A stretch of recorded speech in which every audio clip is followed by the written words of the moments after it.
Bienvenue dans cette étude de la cellule de maison de l'Église biblique baptiste de Nice.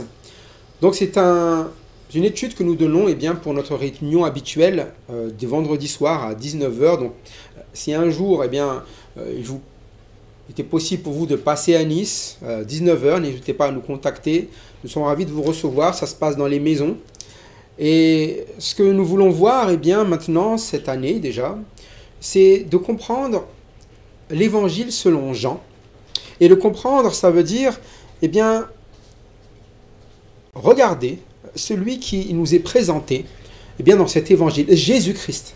Et le titre qu'on a donné, c'est « Contempler la gloire de Christ ». C'est-à-dire que voir la gloire, c'est voir la vie de Christ. Mais quand vous voyez la vie de Christ, c'est une vie glorieuse, c'est la vie de Dieu que vous voyez. La vie qui est au ciel, la vie qui était avec Dieu, la vie qui est celle de Dieu, celle de la parole faite chair. Et il y a ce verset qu'il est important de noter et qui va conduire toute notre étude. C'est au chapitre 1er, verset 14. Voilà, je vais le relire avec vous. Chapitre 1er, verset 14. C'est un peu, on va dire, le verset clé de toute notre lecture de ce livre. Et la parole a été faite chair, et elle a habité parmi nous, pleine de grâce et de vérité. Et nous avons contemplé sa gloire, une gloire comme la gloire du Fils unique venu du Père. Donc, c'est ce que ce livre nous présente, c'est la parole faite chair ou faite homme. Donc la parole de Dieu, cette parole par qui toute chose se fait, cette parole qui était là dès le commencement, elle est devenue homme. Et en tant qu'homme, elle a un nom d'homme maintenant, Jésus. Un nom qui est commun à l'époque. Jésus, ce n'était pas un nom spécialement particulier à Jésus-Christ. C'était Jésus. Et il est venu en tant qu'homme simple, en tant que Jésus. Pourtant, il est Dieu. Il est cette parole vivante, parole faite chair, et est devenu simple, tellement simple qu'il a habité parmi nous. Voilà. Dans votre salon, dans votre maison, dans votre ville, dans votre village, vous avez Dieu fait homme qui vient vivre.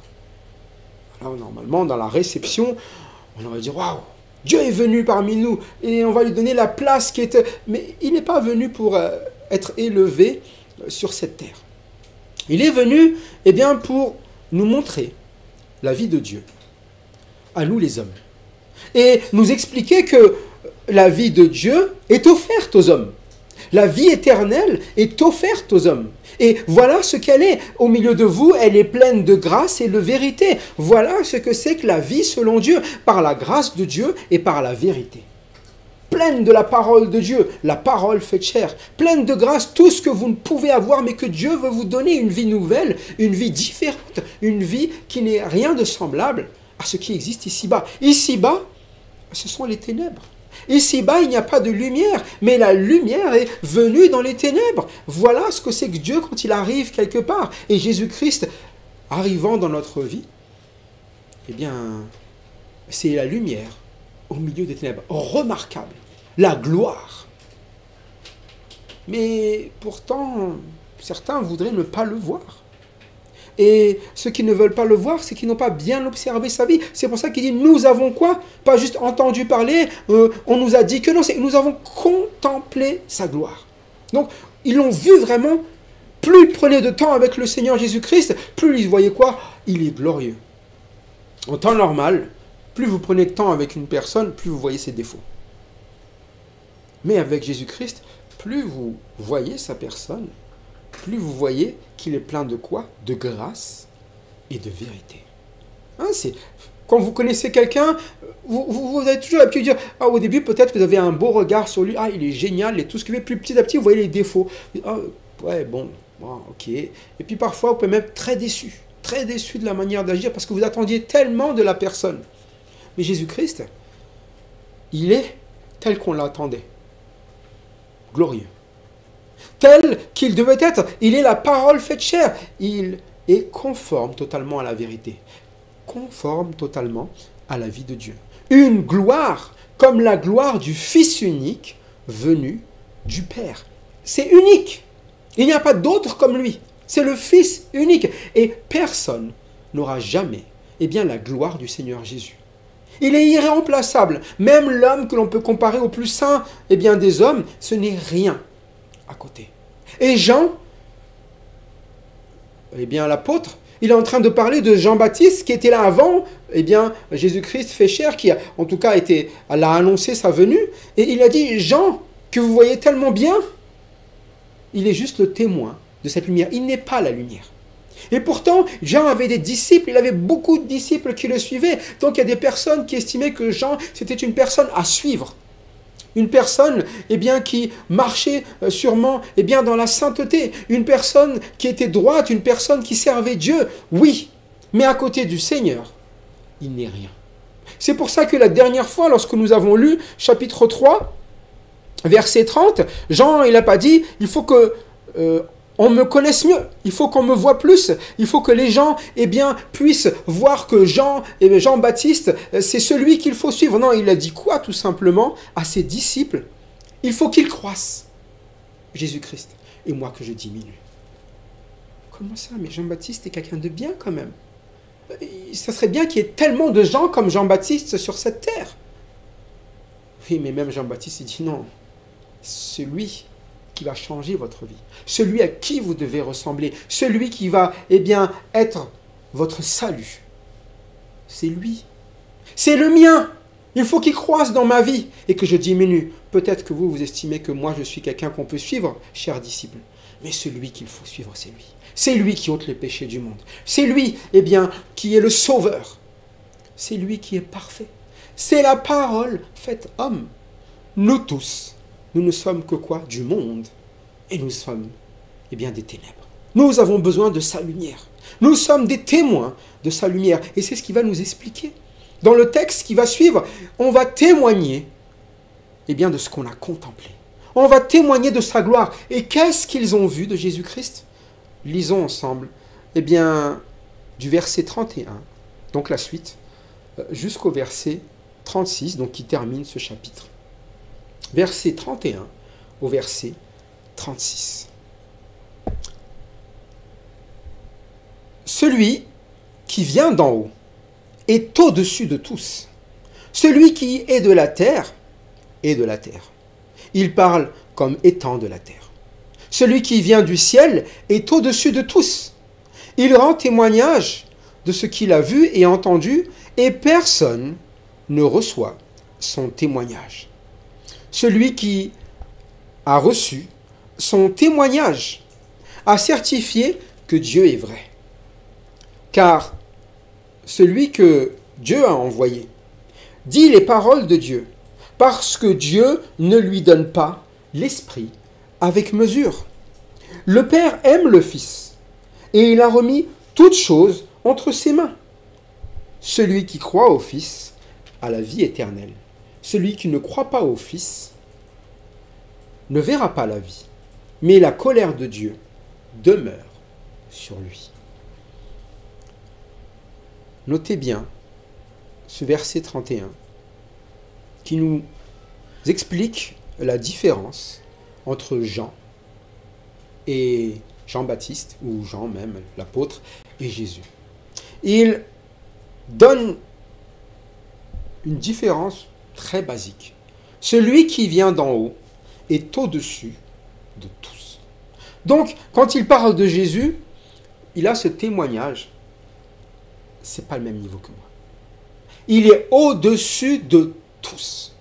C'est-à-dire que même si vous trouvez quelque chose que vous estimez sur cette terre comme étant parfait, quand Jésus-Christ paraîtra, ça ne ressemblera plus à grand-chose. Vous voyez, c'est comme parfois ça nous arrive, on est là dans notre maison, et puis avant, vous savez, on avait les lumières jaunes, là, ça nous éclairait bien, hein. Jusque-là, ça nous allait très bien, hein. Et puis ces lumières-là, ça suffisait pour éclairer la maison, ou auparavant, quand vous aviez une bougie, ça ne vous dérangeait pas. Mais lorsque vous vous retrouvez avec une lampe de 1000 watts dans la maison, là vous dites, j'exagère avec 1000 watts, hein, mais en fait c'est ça la lumière. Mais le problème c'est que nous, eh bien, on est là sur cette terre et on se contente des petites lumières qu'il y a ici. On se contente des petites choses, un peu comme vous voyez le soleil, vous dites « Waouh, le soleil, il brille !» Mais dans la galaxie, le soleil fait partie des plus petites étoiles. Et c'est un petit peu ça, c'est que le Seigneur, sa gloire, elle est au-dessus de tous. Il vient d'en haut.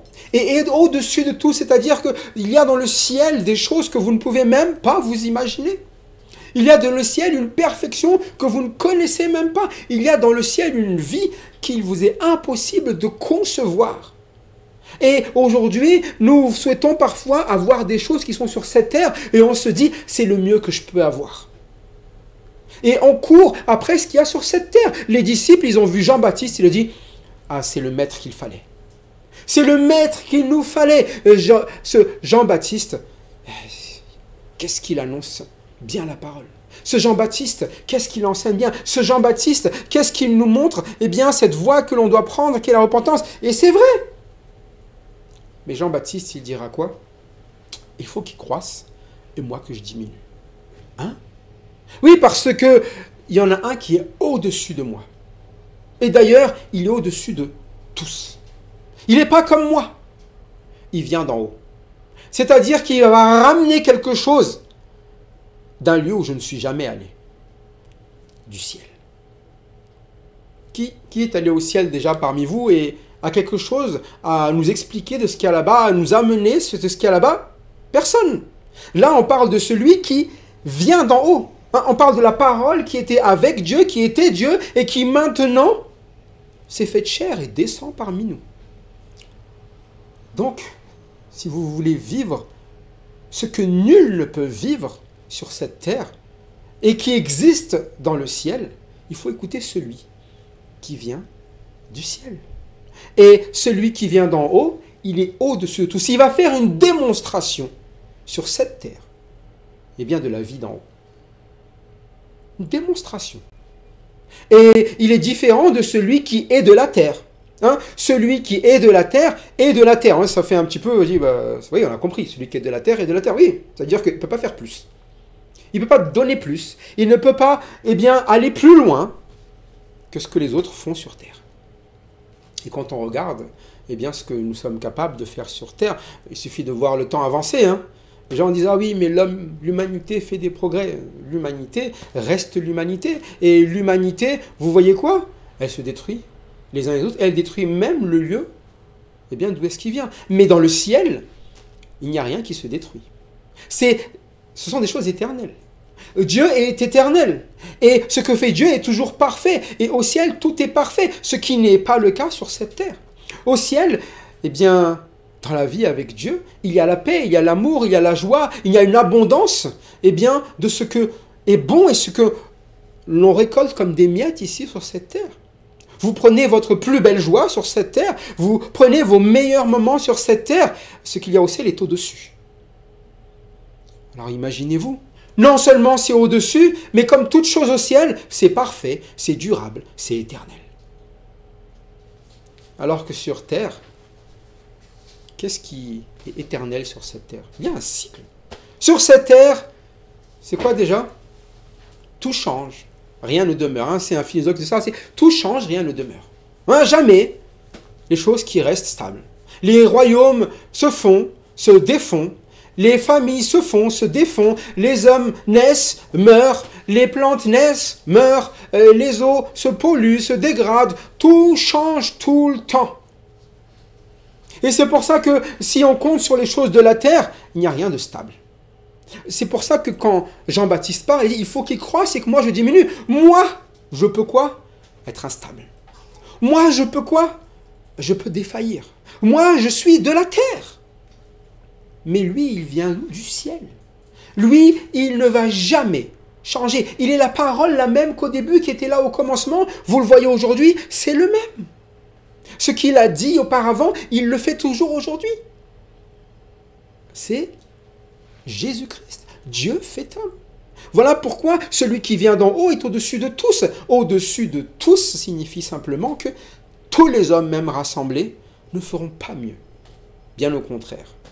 Le monde est plein de ténèbres. Et c'est ce qu'il nous enseigne. C'est-à-dire que le monde, même lorsqu'il veut faire ce qui est bien, quand vous vous retrouvez dans le noir, quand vous êtes dans les ténèbres, vous ne savez même pas où vous allez. Et vous ne savez même pas comment faire. Et c'est pour ça que la pratique du monde, ce n'est pas la lumière, c'est les ténèbres. Et ils ne savent faire que ce que la terre sait faire. Et la terre ne sait pas quoi? Vivre la vie éternelle. C'est pour ça que Jésus-Christ est venu.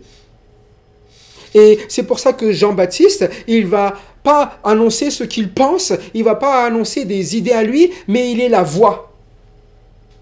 Vous vous rappelez? Il est la voix, mais pas la sienne.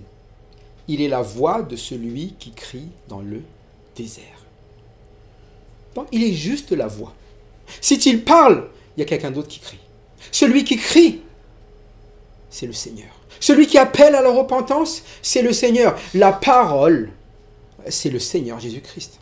Et il parle, donc, Jean-Baptiste, eh bien, s'il est de la terre, comme étant de la terre. Il y a des choses qu'il ne comprend pas lui-même. Et nous prêchons parfois la parole et nous pensons que nous devons tout comprendre avant de prêcher quelque chose. Une prédication de la foi, c'est une prédication qui est certaine de Christ et de la parole de Christ. Qui est certain, pourquoi? Parce qu'elle est vraie, cette parole. Elle nous fait vivre quelque chose qui est unique. Et c'est pour ça que celui qui vient du ciel, il va ramener dans notre vie quelque chose qui est unique. Celui qui vient du ciel est au-dessus de tous. Il le répète. Ce qu'il va vous amener, vous ne pourrez jamais l'avoir. Même avec un discours le plus humaniste possible. Même avec un Jean-Baptiste qui essaierait de trouver les idées qui sont les meilleures. Même un Jean-Baptiste qui voudrait faire bien mieux les choses. Sans Christ, ce n'est pas possible. Il faut qu'il croisse. Il faut que sa parole continue à grandir dans ma vie. Et que moi et mes idées, moi et ma façon de penser, moi et mon attitude, nous changions. Nous nous repentons. Changer de pensée, changer d'attitude. C'est la manière de vivre de Jean-Baptiste. Est-ce que c'est votre manière de vivre? Est-ce que quand vous vous dites que je contemple la gloire de Christ, vous vous dites « Oh ben, je préfère quand même la mienne. Hein. Moi, sur la terre, j'ai quand même des meilleures idées, une meilleure manière de faire, une meilleure vie. Que Jésus-Christ qui vient du ciel, il n'est pas au-dessus de moi, il est en dessous de moi. » Peut-être que vous ne le dites pas, mais peut-être que c'est notre manière d'agir. Vous voyez que la parole, elle est claire. Elle vous dit « Cherchez d'abord le royaume et la justice de Dieu, et toutes choses vous seront données par-dessus. » Et peut-être que vous vous dites « Non, quand même, de la terre, vu d'ici, hein, j'ai l'impression qu'on doit d'abord s'occuper de nos besoins, s'occuper des affaires terrestres, s'occuper de tout ce qu'il y a, le royaume de Dieu, les choses du ciel, c'est en dessous quand même. » C'est parfois notre manière de faire. Et nous lisons la parole de Dieu et nous nous occupons d'abord de quoi? Des choses qui sont les nôtres parfois même dans la parole. Nous essayons parfois de trouver quoi? Des choses qui sont de la terre. Comment résoudre mes problèmes terrestres? Il me faut tel ou tel besoin.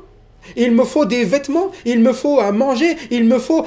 Qu'est-ce que nous a dit le Seigneur? Ce sont les païens qui recherchent ces choses. Donc des personnes qui n'ont pas contemplé Jésus-Christ. Mais ceux qui ont contemplé Jésus-Christ, ils savent une chose. Celui qui vient du ciel est au-dessus de tous. Non seulement ce qu'il dit prévaut sur tous, mais tout ce qui est en dessous, il a la main dessus. On va le voir dans la suite. Déjà, celui qui vient du ciel, il est au-dessus de tous, et il va nous amener ce que nous en avons besoin, ce dont nous avons besoin. Il rend témoignage de ce qu'il a vu et entendu. Voilà ce que fait celui qui vient du ciel. Et qu'est-ce que nous faisons, nous? Et personne ne reçoit son témoignage. C'est ce que nous avons vu depuis le début dans 1 Jean. Oui, la parole s'est faite chair et elle a habité parmi nous. Mais ce que nous a dit auparavant, c'est que cette parole, elle était dans le monde. Et le monde a été fait par elle, et le monde ne l'a point connue. Elle est venue chez les siens, et les siens ne l'ont point reçue. Donc il y a ce témoignage, il est venu le rendre aux siens. Voilà, vous avez l'Israélite. Voilà, je suis le Messie. Et je suis celui qui était promis dans les Écritures, celui qui vient vous sauver, ôter les péchés. Celui qui vient transformer votre cœur de pierre en cœur de chair, celui qui vient déposer mon esprit en vous. Afin qu'on ne vous enseigne plus, afin que vous connaissiez les choses d'en haut. Par cette parole qui est faite chair, qui est maintenant dans ses Écritures aussi. Et il rend témoignage de ce qu'il a vu au ciel, de ce qu'il a entendu au ciel. Il vient nous le dire. Il nous annonce le royaume de Dieu. Et personne ne reçoit son témoignage. Raconte n'importe quoi. Oui, bon, c'était écrit avant. Mais non, je veux pas de ça. Je veux pas de ça. Je veux pas de cette vie. Je veux pas de cette manière de faire. Mais il ne veut pas de la vérité. Il ne veut pas savoir ce que c'est que vraiment, ce qui est bon, juste, ce que c'est que la vie éternelle. Il veut se contenter de sa propre vie. C'est ce que nous sommes dans les ténèbres. Nous l'avons vu déjà au chapitre 3, verset 19. C'est déjà notre jugement. Et le jugement, je vais quand même vous le remontrer, hein, le verset 19. On revient quand même sur ce jugement pour bien comprendre et bien que son témoignage est venu. Il l'explique de plusieurs manières, mais il le redit comment même. Il est dit, et ce jugement, c'est que la lumière étant venue dans le monde. Voilà, le témoignage était là. La lumière étant venue dans le monde, les hommes ont préféré les ténèbres à la lumière. Ils n'ont pas reçu le témoignage. Ils ont préféré quoi? Ah non, je préfère quand même la vie de cette terre. Je préfère le monde, je préfère tout ce que le monde m'offre, parce qu'ils n'ont pas cru en la vérité. Mais pour quelle raison? Leurs œuvres étaient mauvaises. Ils pensent que ce qu'ils faisaient de bon, c'était ce qu'il y a de mieux, mais c'était des mauvaises œuvres. Et ne vous étonnez pas que dans le monde, on vous présente les solutions du monde comme des bonnes solutions. Vous entendez, eh bien, comment résoudre les problèmes. Vous entendez comment résoudre les problèmes de couple, comment être un couple maintenant, comment être eh bien, une nation qui soit bonne, à quoi sert Dieu, la place de Dieu dans la société, et vous entendez des personnes qui essaient de dire quoi? Ah, maintenant il faut évoluer, hein. Il faut arrêter avec ces idées de Dieu, Dieu c'est avant ça. Maintenant c'est l'ère des hommes. Et ils pensent que c'est un bon conseil. Ils pensent que c'est une lumière que d'apporter ça, de se dire c'est quelque chose qu'ils ont compris et que les autres avant n'avaient pas compris.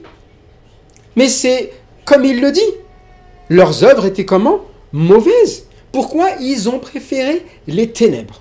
C'est pour ça que lorsque nous faisons des choix dans notre vie qui est de suivre une philosophie totalement du monde, eh bien, c'est ce qu'on appelle les ténèbres. L'idée, eh bien, qui vient de qui? De ceux de la terre. Car la terre ne peut pas, eh bien, concevoir des choses qui sont du ciel. Ce qui est de la terre est de la terre. Donc, si vous voulez vivre la vie qui est au ciel, il va falloir écouter celui qui vient du ciel et qui vient nous rendre témoignage, celui qui est au-dessus de tous. Et il faut recevoir son témoignage. Parfois, on essaye eh bien, de faire comprendre aux gens que Dieu existe. Tu sais, Dieu existe parce que le problème n'est pas dans le fait qu'ils ne veulent pas croire en ce que Dieu existe. Le problème, c'est qu'ils ne reçoivent pas le témoignage que Dieu a rendu en son Fils. Vous n'avez pas besoin de leur faire comprendre que Dieu a créé la terre, vous avez besoin de leur faire comprendre que Jésus-Christ est la lumière et qu'ils en ont besoin. Eh bien, pourquoi? Pour chasser les ténèbres. Parce que c'est l'œuvre de la parole de faire ce que nous ne pouvons pas faire. Nous sommes de la terre, toute notre argumentation, si elle est terrestre, n'amènera qu'à des débats terrestres.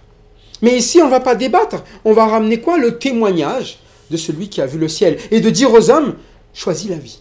Choisis cette vie. Choisis le royaume de Dieu. C'est le salut. C'est là où tu as déjà aujourd'hui quoi? La vie éternelle, la joie, la paix, l'amour, ce qui vient du royaume de Dieu. Et c'est concret. Non, j'y crois pas. C'est concret. Crois et tu seras sauvé.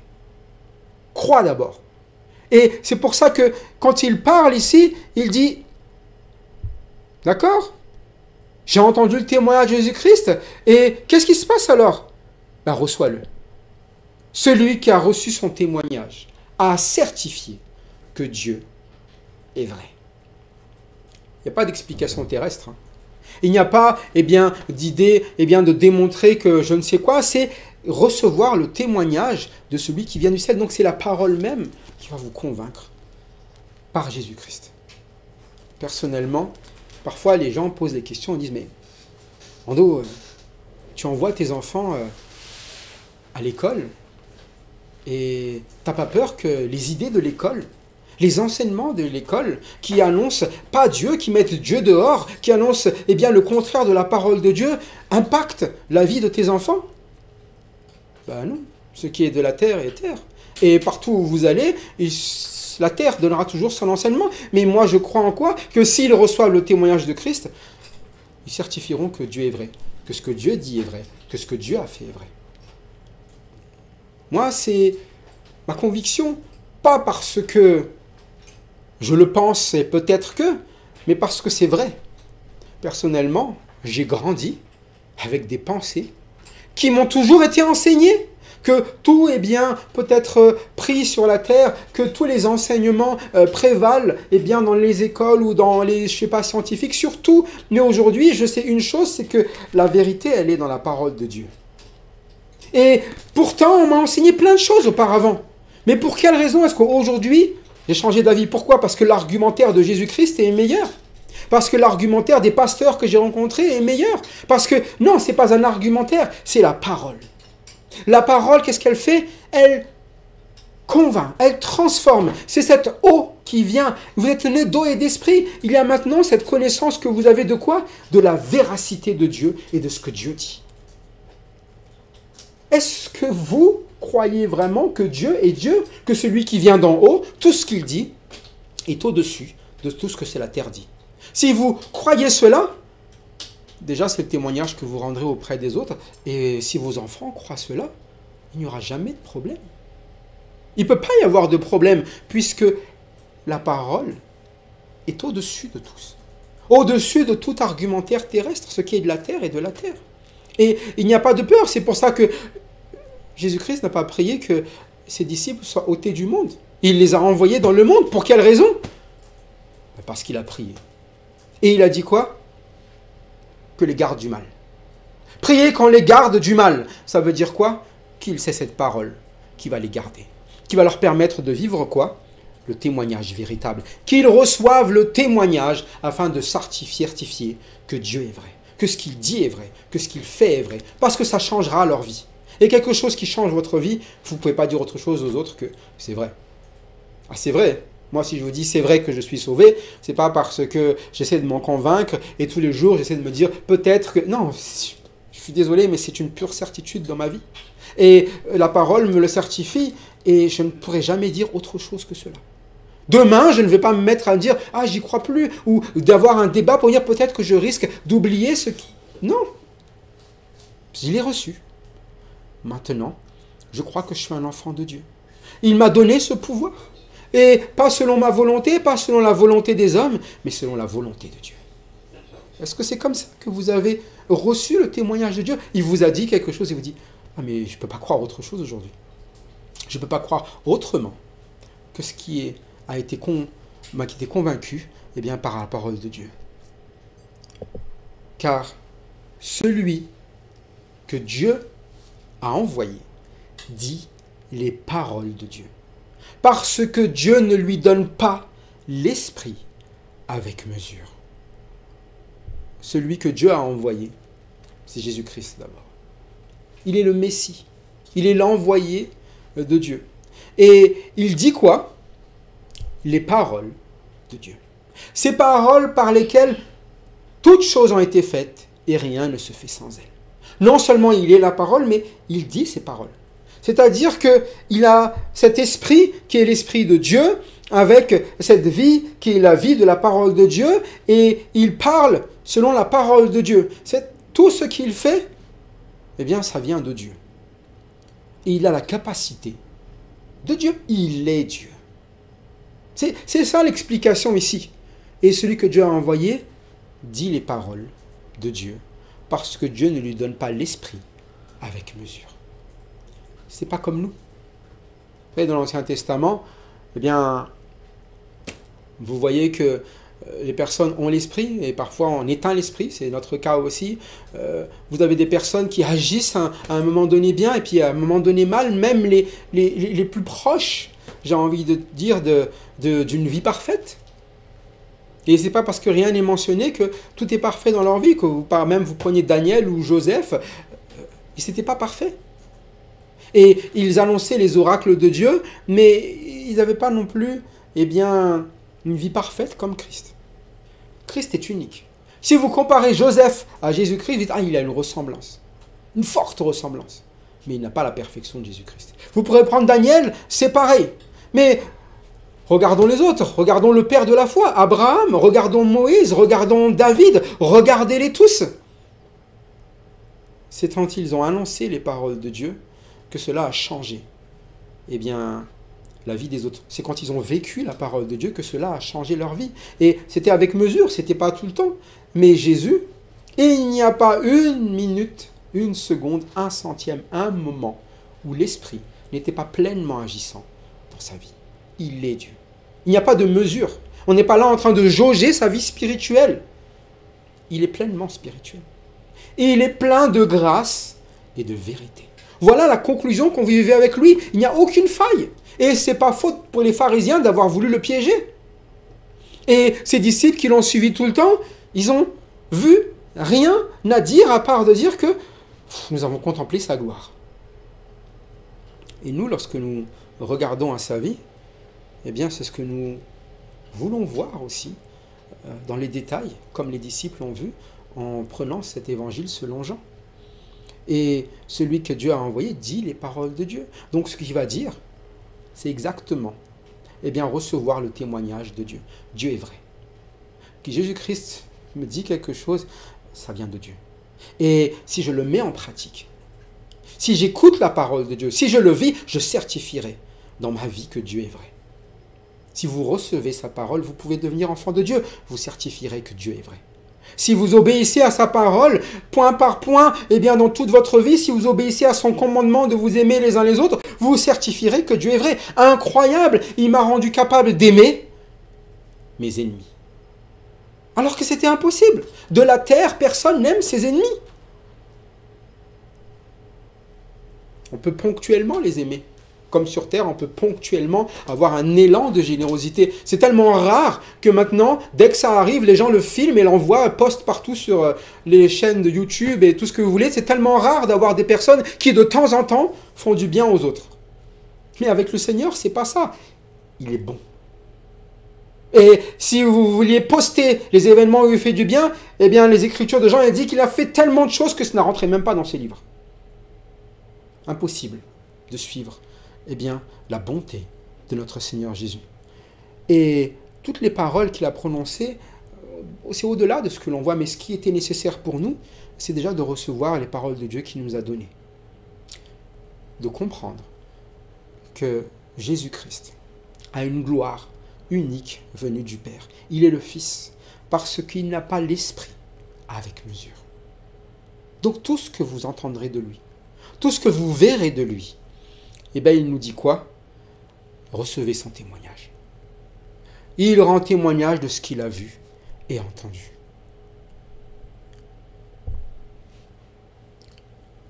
Le terme qui est utilisé pour comprendre eh bien, ce qu'a reçu le Fils, c'est le Père aime le Fils. Et quand le Père aime, vous savez ce qu'il fait? Il remet toutes choses entre les mains de celui qu'il aime. Il a remis toutes choses dans les mains de Jésus-Christ. Parce que le Père aime le Fils. Voilà encore un détail supplémentaire sur ce qu'on appelle l'amour. Vous voyez la relation entre le Père et le Fils. Quand le Père aime le Fils, qu'est-ce qu'il fait? Il lui remet toutes choses entre ses mains. Voilà. Plein de grâce et de vérité. Voilà ce que c'est Jésus-Christ.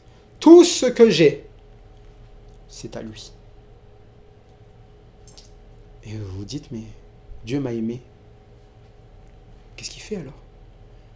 Dieu vous donne sa vie. Dieu a tant aimé le monde, on l'a vu auparavant, qu'il a donné quoi? Jésus-Christ, son Fils unique. Dieu a tant aimé le monde qu'il a donné son Fils unique, afin que quiconque croit en lui ne périsse point, mais qu'il ait la vie éternelle. Il veut remettre quoi dans votre main? La vie éternelle. Mais ça va passer par celui à qui il a remis toutes choses. Il a tout donné à Jésus-Christ pour que Jésus-Christ fasse quoi maintenant? Vous le donne. C'est pour ça que vous pouvez dire, j'ai tout en Jésus-Christ. Je puis tout par celui qui me fortifie. Parce que maintenant, Dieu lui a remis quoi? toutes choses. Toutes choses entre ses mains. C'est-à-dire que c'est lui maintenant, entre ses mains, qui a le contrôle. C'est lui qui va décider si quelqu'un veut venir à Dieu, si quelqu'un veut connaître la vie de Dieu, si quelqu'un veut écouter la parole de Dieu, il va falloir qu'il se présente à qui? À Jésus-Christ. Et c'est pour ça que ne vous étonnez pas que c'est dans ce livre qui va expliquer quoi? Jésus-Christ est le chemin, la vérité et la vie. Nul ne vient au Père que par lui. Le Père lui a tout remis. Il a les clés, il a tout. Il est le Fils. C'est pour ça que le Père aime le Fils. Vous voyez, quand vous aimez quelqu'un, c'est pas juste que ce sont des mots, c'est que vous lui transmettez tout ce que vous avez. Il lui a remis quoi déjà? Les paroles. Il est la parole faite chair. Voilà ce qu'est Jésus-Christ. Et maintenant, eh bien, Jésus-Christ est venu rendre témoignage de ce qu'il a vu et entendu. Tout ce qu'on lui a remis. C'est son ministère. Il a été envoyé pour ça, la parole faite chair qui habite au milieu des hommes. Regardez ce que le Père m'a remis. Regardez la gloire du Fils unique venu du Père. C'est pour ça que lorsque nous contemplons l'évangile selon Jean, waouh, cet homme n'était pas juste un homme. Il est celui que le Père a aimé. Celui en qui, eh bien, il a remis toutes choses. Et qu'est-ce qu'il a à me donner? Parmi toutes ces choses, toutes choses. La vie qui est celle du Père. Quelle est cette vie? Celui qui croit au Fils maintenant, celui qui a maintenant touché entre les mains, il a quoi? Il a la vie éternelle. Tout ce qui est au ciel, que vous ne pouvez pas imaginer et que vous n'aurez jamais sur terre, celui qui croit au Fils, il a cela. Il a la vie éternelle, il a la vie de Dieu, il a ce que Dieu a remis au Fils. Celui qui ne croit pas au Fils ne verra point la vie. Vous voyez? Et il le dit, c'est à lui que j'ai remis. Donc si vous essayez de passer vers le Père sans passer par Jésus-Christ, vous n'aurez pas la vie. C'est exclusif à Jésus-Christ. C'est exclusif aux moyens qu'il a donnés, Jésus-Christ. Et parce qu'il y a une bonne raison à cela d'abord. Il dit, celui qui croit au Fils a la vie éternelle. C'est déjà une assurance de l'avoir maintenant. Vous voyez? Et si jamais nous avons par Jésus-Christ la vie éternelle, c'est parce que Dieu nous a aimés. Il nous a aimés comment? En aimant Jésus-Christ. Et Jésus-Christ nous a aimés en transmettant son enseignement aux disciples, voilà, des hommes, qui nous l'enseignent à nous maintenant, et qui, nous maintenant, nous permettons de quoi? De l'enseigner. Nous faisons des disciples aussi. C'est ça, on aime. On aime. Pourquoi? Parce qu'on a cru au Fils. On aime parce qu'on a reçu le témoignage du Fils et on certifie que Dieu est vrai. On est passé par le Fils. Et quand on croit au Fils, on voit enfin la vie. On sait ce que c'est. C'est ça la vie éternelle. Vous voyez, c'est ça la conviction. Vous pouvez laisser le monde argumenter ce qu'il veut, ça ne changera jamais notre conviction. Vous pouvez, le monde peut argumenter tout ce qu'il veut, ça ne changera jamais ma conviction. Parce que celui-là qui vient du ciel, personne, ne peut enlever ces paroles de ma vie. Mais celui qui ne croit pas au Fils ne verra point la vie. C'est-à-dire que parfois vous discutez avec les gens du monde en essayant de faire comprendre c'est quoi la vie éternelle, mais ils ne peuvent pas tant qu'ils ne passent pas par qui? Par le Fils. Donc, si aujourd'hui vous ne comprenez pas, passez par le Fils. Et dites-lui quoi? Je crois en toi. Je veux cette vie éternelle. Je ne veux plus, de la colère de Dieu. Parce que les ténèbres sont dans la colère de Dieu. C'est le principe même des ténèbres. Quand vous êtes dans les ténèbres, vous êtes là où Dieu n'est pas. C'est comme si Dieu a décidé, là, je ne suis pas de là-bas, je ne rentre pas là-bas. Normalement, c'est ça. Les ténèbres, c'est là où la lumière n'est pas. Et les ténèbres, c'est là où Dieu n'est pas. Et le problème des hommes, c'est qu'ils ont préféré les ténèbres à la lumière. C'est-à-dire qu'ils ont préféré quoi? Aller là où Dieu n'est pas. Là où Dieu déverse sa colère. Et c'est là où nous sommes aujourd'hui. Là où Dieu déverse sa colère. Sa colère, c'est quoi? Je ne vous donne rien de ma vie. Rien. C'est-à-dire que vous allez périr, souffrir donc jusqu'à la mort. Et c'est ça la colère. C'est pour ça qu'il a donné son Fils, afin que nous ne soyons pas sous sa colère. Afin que nous ne périssions pas, mais que nous ayons la vie éternelle. Et ici, eh bien, parfois, nous sommes là en train de dire, je ne veux pas recevoir le témoignage, et on pense que c'est à Dieu qu'on fait du tort. Vous savez, vous ne faites pas du tort à Dieu. Dieu, il vous aime. Et il veut vous donner ce qu'il a. La seule personne à qui vous faites tort, c'est à vous-même. Parce que vous allez demeurer sous quoi? Sous la colère de Dieu. Et vous vous dites, mais pourquoi il n'arrête pas juste sa colère? C'est ce qu'il fait. La colère, il l'a fait tomber sur son Fils pour que vous puissiez vivre sa vie. C'est pour ça que nous continuons d'enseigner Jésus-Christ comme étant votre vie. Pour que vous ne soyez pas sous sa colère. Pour que vous ne soyez pas là en train de vous dire, mais je vais aller dans les ténèbres éternellement alors. Non, pour que vous soyez sauvés. Celui qui croit au Fils a la vie éternelle. Vous voyez, ça, c'est la simplicité de l'Évangile. Une bonne nouvelle. Vous n'avez pas besoin de vous battre pour l'avoir. Vous avez juste besoin de quoi? De recevoir ce témoignage. Et c'est ce que Jean-Baptiste a dit à ses disciples. Voici l'agneau de Dieu qui ôte les péchés du monde. Voilà les péchés qui vous empêchent d'avoir la vie éternelle. Les péchés, c'est ça, ce qui nous garde dans les ténèbres. C'est lui qui va les ôter. Suivez-le. Ils ont suivi. Il n'a même pas eu à dire suivez-le. Il a tellement entendu d'enseignements, ils avaient tellement entendu d'enseignements, André et l'autre disciple, qu'ils avaient suivi Jésus en comprenant que c'est celui dont Jean-Baptiste parlait. Celui qui ôte les péchés du monde. Et aujourd'hui, ce que je veux que vous fassiez dans votre vie, c'est simplement dire, je veux suivre Jésus-Christ. Peut-être que derrière cette caméra, vous vous dites, moi je ne connais pas Ando, qu'est-ce que j'en sais de Ando, mais ce n'est pas moi que je vous demande de suivre, c'est Jean-Baptiste. Non, c'est Jésus-Christ. Et ce n'est pas un homme, ce n'est ni Jean-Baptiste, ni Ando, ni l'apôtre Jean, ni Paul, ni etc. Je vous demande de suivre celui qui peut ramener le salut dans votre vie, c'est Jésus-Christ. Le seul qui est la vérité, le chemin et la vie. Et par qui personne ne peut arriver au Père sans passer par lui. Ce que je souhaiterais pour chacun d'entre vous, c'est que vous ayez cette assurance aujourd'hui. Et vous verrez, Dieu est vrai. Il ne ment pas. Et c'est ce que je témoigne aujourd'hui, et c'est ce que beaucoup de mes frères et sœurs pourront vous témoigner. Dieu ne ment pas. Quand Dieu dit quelque chose, il le fait. Alors, croyez au Fils, et vous aurez la vie éternelle. Vous serez sauvés d'une colère, qui est une colère éternelle de Dieu aussi, sauvés des ténèbres. Et c'est le but, de ce livre, tout simplement, c'est l'Évangile selon Jean. Une bonne nouvelle que Jean a vécue, qui nous annonce, et que maintenant, je vous annonce, et qui vient de Christ, tout simplement. Que ce soir encore, Jésus-Christ soit ancré dans vos cœurs, qu'il soit le sujet de votre louange, que le témoignage que vous avez reçu, que vous puissiez le vivre et l'annoncer aux autres. Et vous verrez, chacune de ces promesses s'accomplir. Vous allez avoir grâce sur grâce, tel que promis par celui qui a l'esprit sans mesure, tel que promis par celui qui est plein de grâce et de vérité, qui sait ce dont nous avons besoin et qui nous le donne tout simplement aujourd'hui. À lui seul la gloire au siècle des siècles. Amen.